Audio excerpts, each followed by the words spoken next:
Estimados amigos de este canal YouTube, en nuestro segmento de entrevistas tenemos esta vez a Luis Jiménez Borra. Luis Jiménez es un abogado con experiencia política a pesar de su juventud, o no obstante su juventud, y además con experiencia internacional.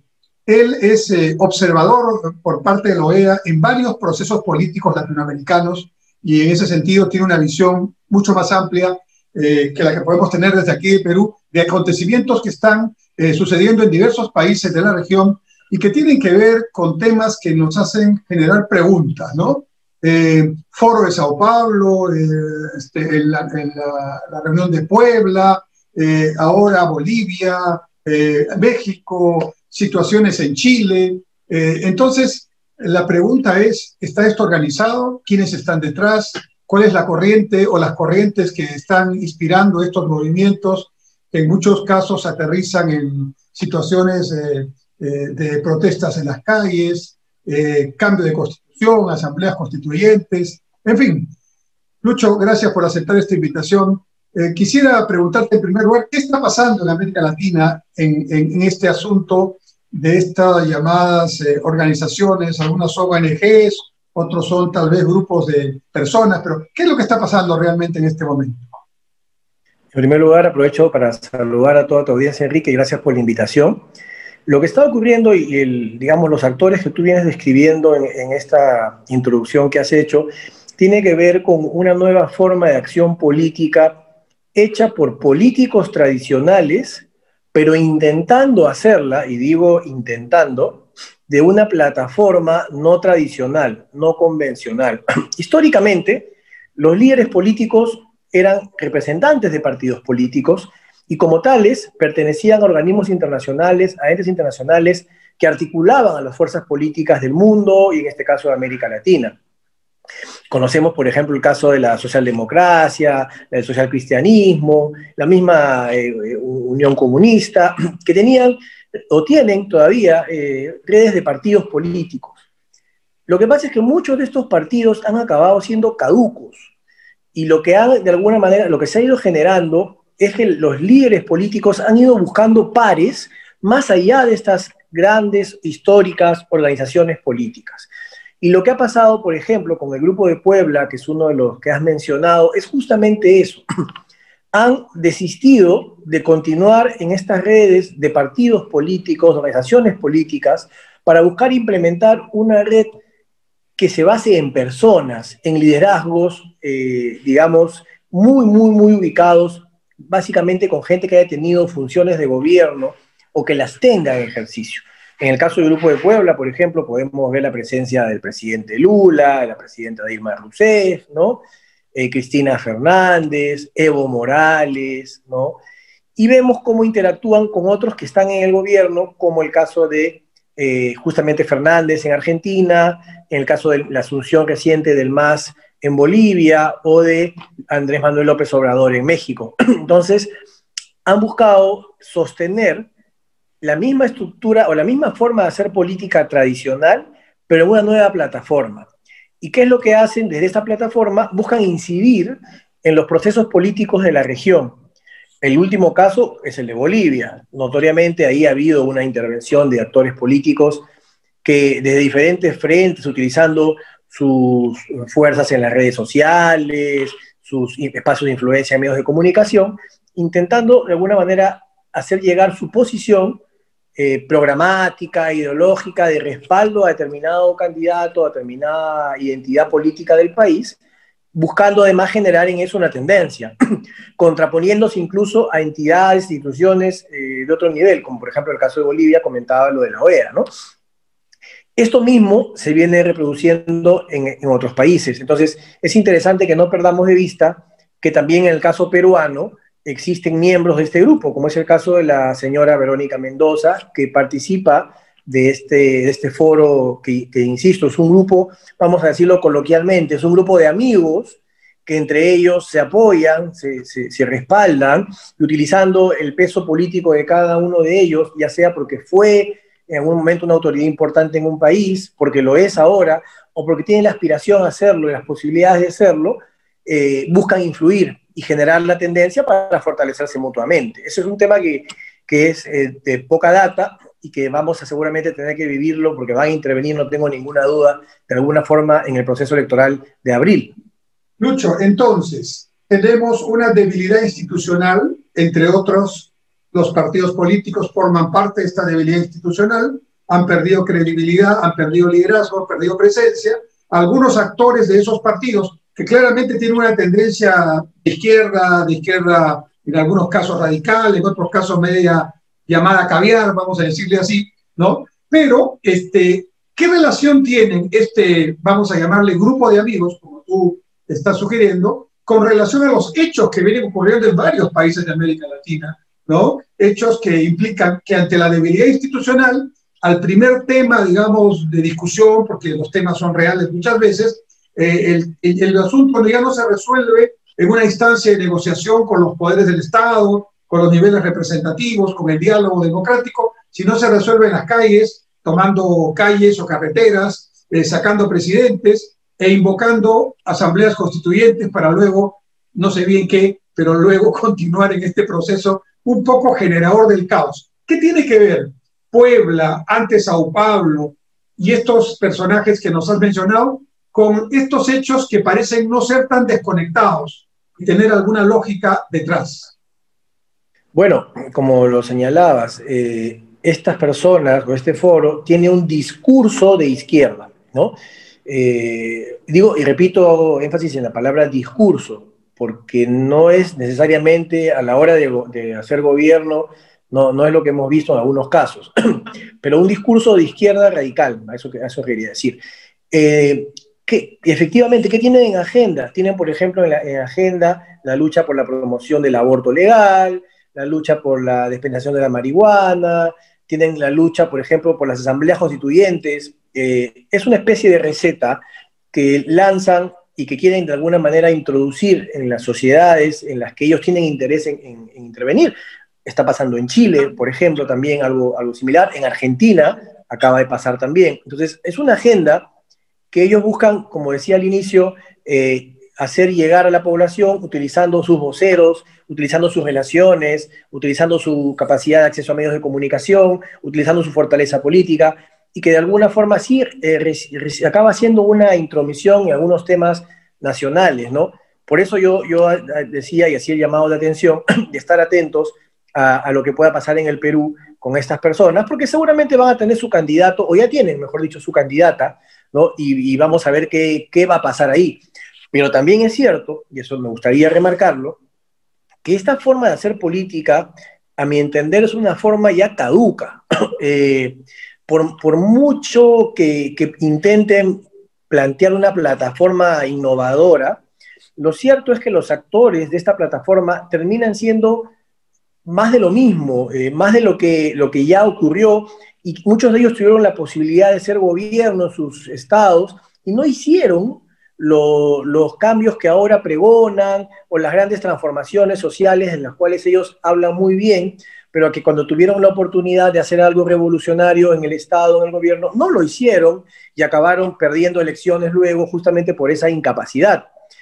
Yo creo que a la larga, y lo que también es bueno precisar, es que ese discurso, si bien es cierto, prende en sus simpatizantes, también es cierto que no termina siendo un discurso mayoritario en algunos casos, y esperemos que ese sea el caso del Perú, porque acá viene un tema sobre el que además tú has escrito, que tiene que ver con una nueva forma de hacer política, interactuando no solamente con líderes partidarios, interactuando con la ciudadanía, buscando otro tipo de aportes en la construcción de proyectos políticos, pero que no necesariamente tienen que ser hechos únicamente por políticos, más aún por políticos que han tenido ya muchas oportunidades de demostrar lo que están planteando. Entonces, es otro elemento que también me gustaría precisar, porque muchos de los que integran estos foros han tenido ya la oportunidad de hacer gestión pública, ¿no?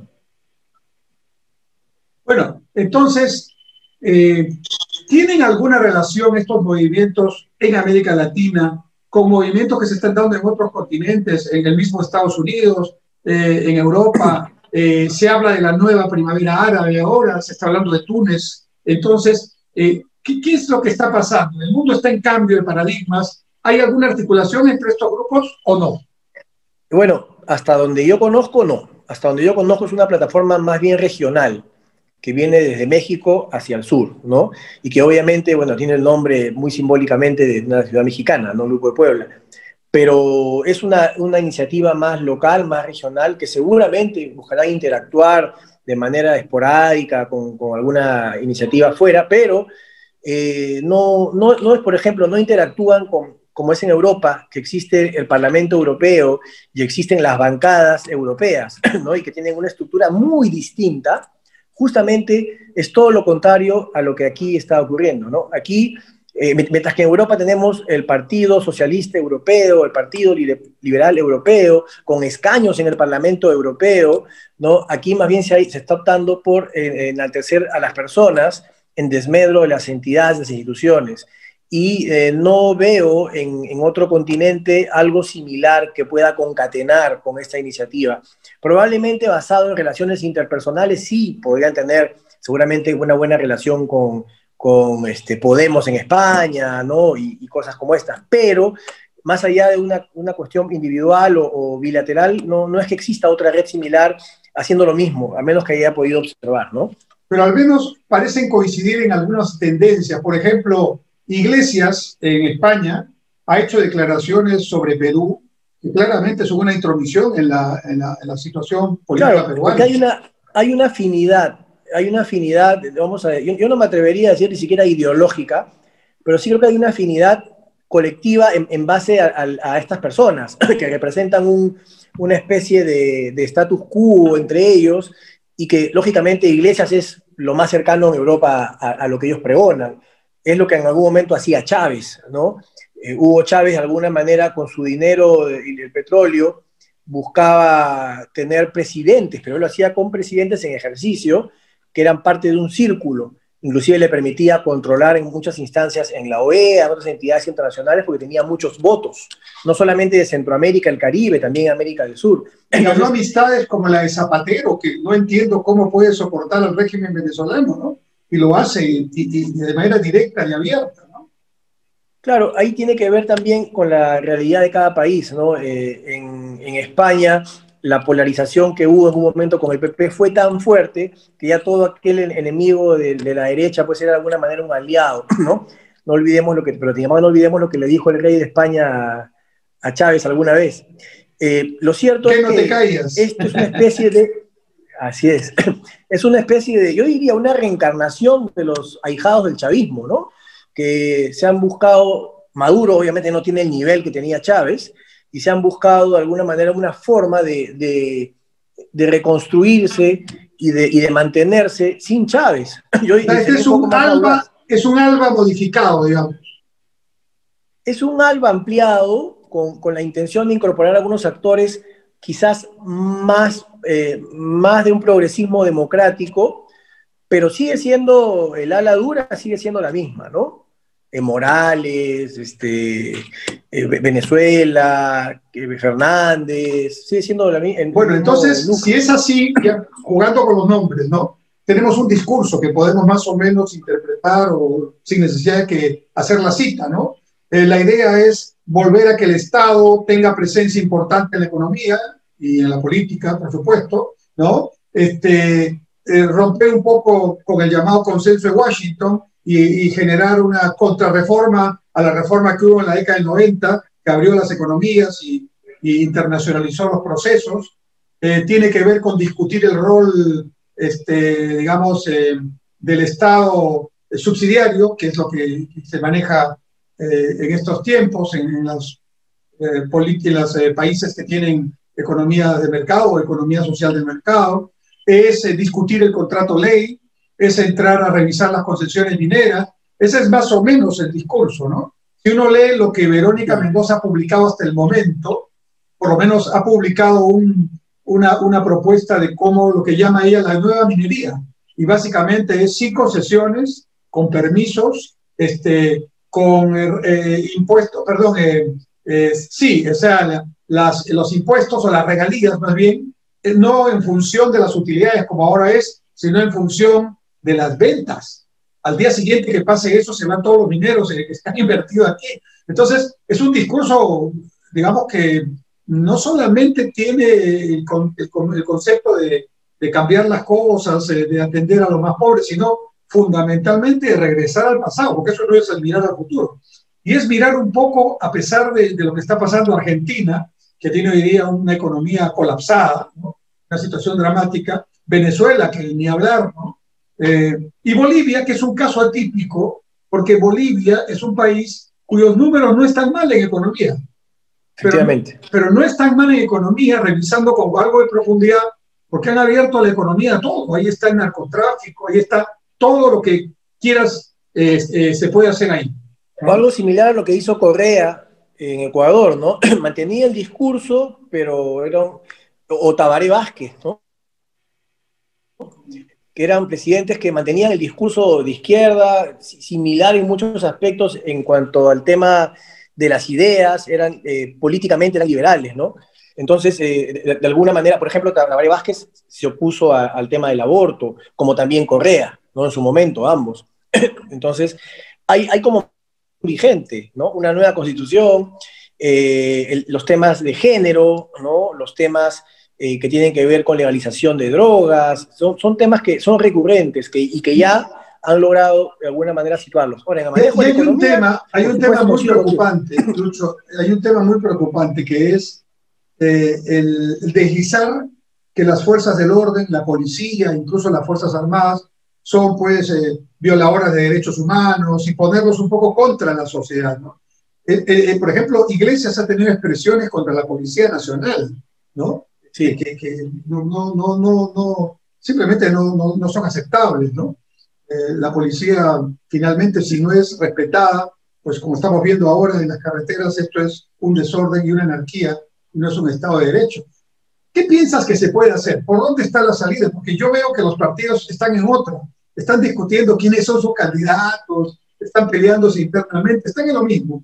Y ni siquiera creo que, vamos a ver, de repente estoy equivocado, han preparado con seriedad sus programas, pero el punto es, mientras esto va pasando en la calle, en el campo, mientras estas organizaciones personales o tal vez con algún apoyo internacional, ONG, Soros se dice, no sé, están actuando, pues las organizaciones que formalmente representan a los ciudadanos en las elecciones, que son los partidos, como que están en otra situación y no se dan cuenta de la magnitud de lo que está pasando y puede pasar. ¿Qué podemos hacer? El gran problema, y es el vacío, es que no tenemos un sistema de partidos en el Perú. Y para hacer un ejemplo de ello, la mayoría, por no decir casi todos ya, de los candidatos que postulan hoy a la presidencia no fueron capaces de construir un partido. O sea, estamos hablando de los que lideran aparentemente las encuestas, ¿no? Señor Forsyth, señor Hernando de Soto, que es una persona muy preparada, ¿no? Pero que hubiera sido bueno que construya un partido político y no tenga que incorporarse a uno. El caso de la señora Mendoza es otro ejemplo. Ella intentó escribir un partido, no lo pudo hacer y simplemente prefirió aliarse con otro partido para ser candidata. Entonces, al no haber partidos políticos, digamos, estructurales en el país, y los que tendrían que serlo están cada vez peor, ¿no? Es el caso del PPC, el caso del APRA, el caso de Acción Popular que tuvo una primavera que no supo aprovechar y sepultó todo lo que había logrado construir un poco con la crisis de los demás. Queda claro que en el Perú no existe un sistema de partidos, no existen alternativas de partidos políticos que la gente con la que uno se pueda vincular, con la que uno quiera hacer militancia, participar. Y no nos queda otra cosa que buscar líderes y buscar personas que de alguna manera representen lo que nosotros queremos, porque no hay un lugar, una organización donde uno pueda ser parte. Gente como el Grupo de Puebla lo demuestra, o sea, trabajan en base a individualidades. Y aprovechando el vacío que hay. Efectivamente, el gran problema es que al no haber partidos fuertes, o mejor dicho, los partidos que tendrían que haber sido los fuertes no estuvieron a la altura. Por lo tanto, hoy en día se ha generado pues una especie de mercado persa de candidatos versus partidos cascarones, donde se han ido de alguna manera lanzando candidaturas presidenciales, que es algo muy serio. Una candidatura presidencial es algo muy serio que no debería dejarse a la ligera y definirse en un par de semanas, ¿no? Son procesos que deberían haberse trabajado, construido. Estamos hablando de todo el país, de integrar al Perú, la costa, la sierra, la selva, de centralizar el tema del desarrollo sostenible, el tema de la transparencia, de la innovación. Sin embargo, los candidatos no hablan de estos temas, ni siquiera tienen una estrategia para afrontar la pandemia. Si uno los escucha hablar, la verdad que es lamentable. Yo te soy sincero, no tengo la más mínima idea de por quién voy a votar. Y es lamentable, porque normalmente yo siempre tenía ya una simpatía definida en estos tiempos. Debes representarme, incluyo al 70% o más de la población en estos momentos. Efectivamente. Entonces, y lo peor de todo es que no es tan auspicioso porque alguno de estos va a ser el que va a ser presidente. O sea, alguno de estos que hoy día vemos va a ser el presidente del Perú. ¿Qué va a pasar? Nos queda más que apostar a la suerte y promover que aparezcan instituciones políticas, partidos políticos, que el Estado de alguna manera, yo creo que tiene que ponerse fuerte en cuanto a las barreras para construir partidos, pero también tiene que ser transparente en ese proceso, reglas claras que no se pueden estar cambiando cada año. Primero te piden unos requisitos, luego te piden otros, luego te piden otros, luego vuelven a los anteriores y luego en el medio del camino te cambian. Bueno, tú lo has vivido, tú has vivido ese proceso. Entonces, mientras que no haya reglas claras, mientras no haya una legalidad definida en el proceso para construir un partido político, mientras que no haya gente que aspire a proyectos de largo plazo y no solamente al momento, a una candidatura coyuntural, es complicado. Pero creo que la solución un poco va por la construcción de un sistema político, por tener una mejor calidad de parlamento. Yo sigo apostando por la bicameralidad. Me parece que eso construiría muchísimo en tener unas normas mucho mejor pensadas, más trabajadas, y mejorar el nivel del Parlamento, que es lamentable. Entonces, no podemos pretender tener una mejor forma de actuar si quienes nos regulan no están a la altura tampoco. Entonces, tiene que haber una reforma política, pero de verdad, no la que pretendió hacer Vizcarra, sino una reforma política de verdad, hecha con fundamentos, hecha pensada a futuro y construida en base a institucionalidades, ¿no? Partidos políticos, el Estado. Hay que también ver cómo fortalecer las fuerzas del orden, que hoy en día, y lo has mencionado, están muy golpeadas, ¿no? ¿Quién va a querer hoy día ser policía? ¿Quién va a querer ser militar en el Perú, ¿no? O sea, la verdad es complicado, y ¿quién va a querer hacer política en el Perú? Si tú ves las cosas como están, y hoy en día hay otro tema que también ocurre, es que el Ministerio Público, el Poder Judicial, se han convertido en showmans que buscan de alguna manera robar cámaras con una determinada acción judicial sobre algún partido político o algún político, cuando no exista todavía el fundamento para ello. Entonces, mientras que las instituciones, que vemos que son varias, no tengan, digamos, una estructura bien definida, un funcionamiento que nos quede claro a los ciudadanos, y no sea un albedrío de las personas solamente, va a estar complicado, ¿no? Entonces yo creo que tenemos que pensar un poco más allá de la coyuntura y trabajar en propuestas que queden después de nosotros, ¿no? Quizás se presenta la oportunidad, curiosamente en estas elecciones siempre las crisis generan oportunidades, porque de los 23 o 24 partidos que están oficialmente inscritos en el jurado de día, pues no quiero ser, digamos, un ave de mal agüero para algunos de los que están entusiastamente presentándose, pero creo que fácilmente por lo menos 16, 17 de los que se están presentando no van a pasar la valla del electoral del 5%. Entonces ahí se quedarán algunos, no significa que sean los mejores, pero pueden haber otras alternativas que se presenten en adelante. Y quizás mucho, no sé qué te parece, nosotros siempre en la primera vuelta votamos por el que queremos o por la que queremos, ¿no es cierto? Y en la segunda votamos por lo que necesitamos, ¿no es cierto? O por el que menos nos molesta, claro. Correcto. Ahora quizás, dada la dispersión de votos, que puede ser una cosa extraordinariamente rara, que un partido que ni siquiera tú supones puede pasar a la segunda vuelta con 20%, con un porcentaje más o menos de ese nivel, ¿no? Tenemos el ejemplo del FREPAP. Claro. Por ejemplo.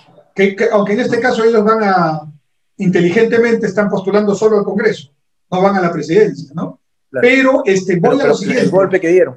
Sí, quizás deberíamos hacer un esfuerzo, los que no queremos que se resquebraje el sistema democrático, con discursos muy bonitos, pero que van a eso, los que no queremos que el modelo económico se resquebraje en lo sustancial que hemos ganado, que es la estabilidad y el crecimiento, aunque tiene que tener mejoras, quizás deberíamos pensar en hacer un análisis serio de los candidatos que están y ver quiénes que pueden representar esas posiciones, pues podrían pasar, no solo pasar la valla, sino pasar a la segunda vuelta y tratar de concentrar el voto, porque si no va a ser un tema muy complicado, ¿no? Entonces yo creo que es una oportunidad, por un lado, para los partidos políticos nuevos, para que puedan generarse condiciones políticas interesantes con nuevos líderes, pero por otro lado, también creo que es importante que haya la posibilidad de votar bien, ¿no? Eso va a ser muy difícil, pero Un voto informado. eso es, un voto informado y pensando en estas circunstancias que son atípicas. Y Luis, te agradezco mucho por tu disponibilidad, por tu tiempo, por tus opiniones, muy interesantes, porque creo que hay que empezar a hablar de estos temas, ¿no? Pero también te comprometo, sabiendo de tus conexiones con otros movimientos de América Latina y con otros líderes, que podamos hacer uno o dos debates con ellos de diferentes países para tocar estos temas y que ellos nos cuenten cómo están sus países y tratar de ilustrarnos con esas experiencias de cómo va el tema, no solamente en Perú, sino en la región. Perfecto, claro que sí, lo coordinamos y lo podemos agendar sin ningún problema, Enrique, con todo gusto. Muy bien, Lucho, te agradezco mucho. Entonces, Sao Paulo primero, Puebla después. Ahora hay que seguirnos de cerca, ya conocemos, estimados amigos, más o menos de qué se trata. Tampoco son organizaciones muy complejas, pero sí están haciendo un trabajo efectivo al que hay que son los hijos del Foro de Sao Paulo y los nietos del Alba, más o menos. Muy bien, con esa frase nos quedamos. Muchas gracias, Lucho, y hasta otra oportunidad. Gracias a ti, un abrazo. Un abrazo.